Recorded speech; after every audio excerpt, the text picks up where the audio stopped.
Hello guys, it is Modest Major here, bringing you a commentary over some 24 and 2 Team Deathmatch gameplay.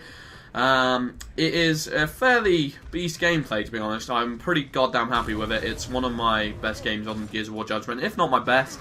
As you'll see in a second, the gameplay starts off with a triple boom. A triple! I thought I'd say that in a high voice, I don't know why. And then I managed to kill all their team, even though the other two are bots anyway at the beginning, but still, they get subbed out for bots later, so don't worry about that. But anyway, I thought I'd talk today. I didn't really want to talk about the gameplay, there's not really much to say, it's just kind of me running around killing less than adequate players. They're not terrible, but they're not amazing, but yeah, there's not much to say anyway.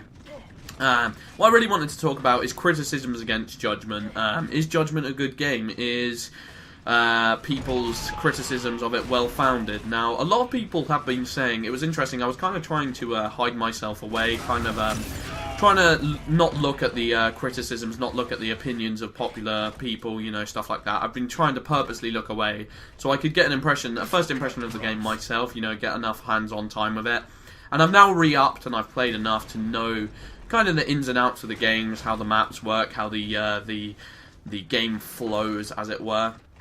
And so now I've just decided to look at like Metacritic user reviews, Amazon reviews, and just see what the kind of opinions are. And to be honest, this is probably the least well critically received Gears game there has ever been, which is quite a stretch to say because Gears of War 2 was not exactly a perfect game. And Gears of War Judgement has gotten terrible user feedback, pretty much. It's only got a 79 on Metacritic from good critics anyway. So overall, the game, I would not say, has gone down well with the pundits. And that's interesting to me. I didn't see that because I honestly have a lot of things to say about that. When I was reading the user reviews in Metacritic, it seems like the overall opinion of this game, the overall major criticism, is that it sold out its withstanding gameplay mechanics in order to reach a more casual audience, maybe, or take elements from Call of Duty's game and try and put it in the least harmful way. Now, I personally do not think that's a fair reason. I think the problems that people are having with this multiplayer game so far, the reasons why people are enjoying. I'm not going to talk about campaign here. I'm only going to talk about multiplayer. I was mainly reading the people's thoughts on multiplayer. I'm putting aside campaign for now. I may do a commentary on it later. I haven't actually finished the campaign, so I don't think it would be fair for me to talk about it. But the multiplayer, I think people have.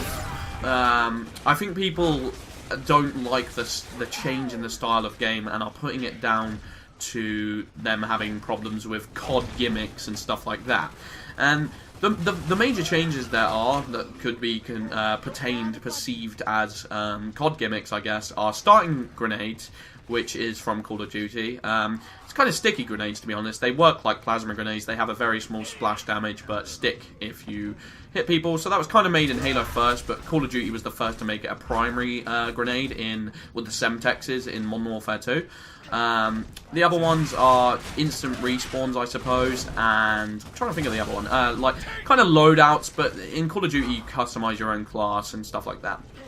Now, I mean, I personally think people are making mountains out of molehills with that, and I think what the real reason is, this game just completely plays differently. It is a different barrel of fish to Gears of War. Is that the right saying? A different kettle of fish? I don't know.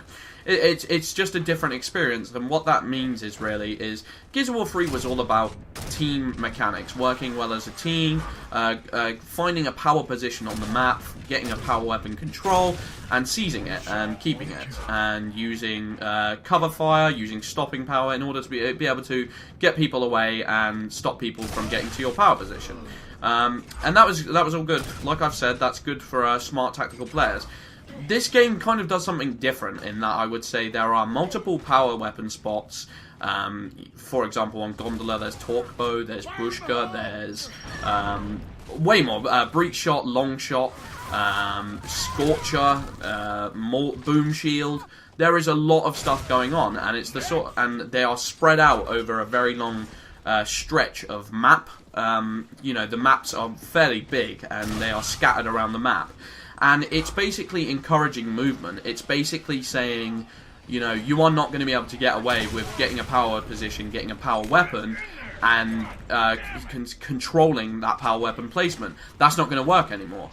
It was something that would happen on maps like Dry Dock. Get the torque bow, get the sniper, try and stay up on sniper spawn. Then you've got top control on what's the other map? I think it was I can't remember the other map. It was it's the one with the overpass. That's it. I believe it was overpass. I may be wrong there. Overpass, get top control. There's like weapons up there. You can take boom up there, stuff like that. Whereas this game has so many different points of access, and the idea of being able to jump off of terrain onto lower terrain means that power positions are less frequent and are less well held, because there's so many different points of access, there's so many more flanking routes, and there's so many more power weapons that can counteract the original power weapon placement. So if you've got something like you're sitting up top with a long shot and someone else has got a breach shot, you know, you might think, oh well, we've got the power weapons, it's time to don this. They could even have a torque bow.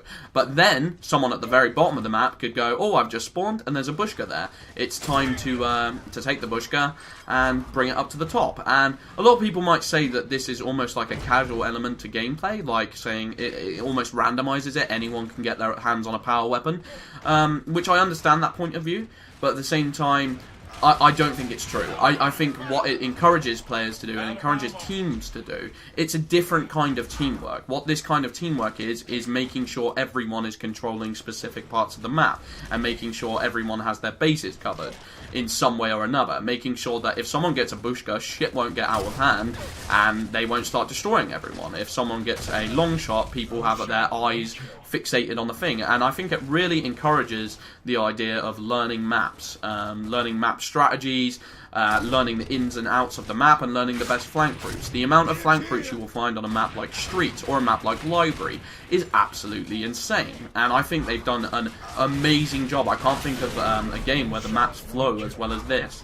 And in that regard, I find it very, very disappointing that the low amount of maps, because I really think, for me, they've done a better job with map making than Epic have ever done. And Epic have always been known for their good map making. Like, it's not, they kind of blew my expectations even further. You know, I knew they could make sick maps, but then this is just like, wow. Like, they kind of taken elements from the Halo philosophy of map making. I feel like there's.